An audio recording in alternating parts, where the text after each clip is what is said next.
Chapter 4. The First Attempt, 1922. In 1922, a larger expedition returned. They brought oxygen with them this time, but the equipment was very heavy, and it did not always work. Many of the climbers wanted to climb the mountain on their own, if possible without help. So climbing with oxygen was not popular with most of the climbers. 4 climbers set out on the first summit attempt: Mallory, Morshead, Norton, and Somervell. With 5 porters, they left Camp 4 on the North Col at 7 a.m. There was a terrible cold wind, and the climbers moved slowly, cutting steps in the snow for the porters behind them. They hoped to reach 8,230 metres that day. But at 7,620 metres, they were too cold and tired to go on. They found a place for Camp 5, and the porters left their loads here and went back down. The 4 men crawled into their 2 small tents to rest.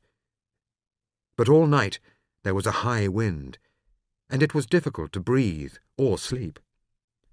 To get water to drink, they had to melt snow over a small cooker, which took a long time.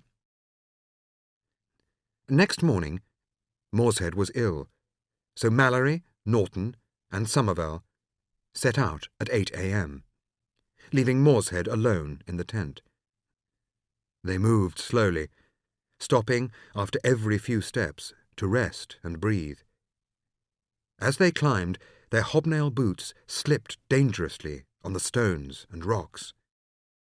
In the thin air, they felt tired, more tired than any of them had ever felt before.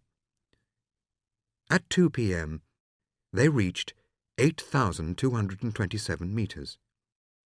But they were still about 600 metres below the summit. So they turned back and helped Morshead down to Camp 3. On the way down, they met 3 more of their climbers coming up. They were the Australian, George Finch, a Gurkha called Tejbir Burra, and Geoffrey Bruce, a young man who had never climbed before. Unlike the first group, Finch and Bruce liked using oxygen. They made a new Camp 5, 150 metres higher than Mallory's. But then they were caught in a storm and had to stay in their tent for 2 nights. On the 3rd day, Finch and Bruce went on, using their oxygen, to 8,323 metres. But here, Bruce became exhausted and had to be helped down. Because the oxygen had been so successful, Mallory, Somervell, and a 3rd climber, called Colin Crawford, decided to make another attempt, this time with oxygen. But while they were climbing across a snow slope, there was a sudden avalanche. Everyone was buried under the snow. All the climbers and 7 porters managed to climb out, but 7 porters were killed. It was clear that Everest had won, this time.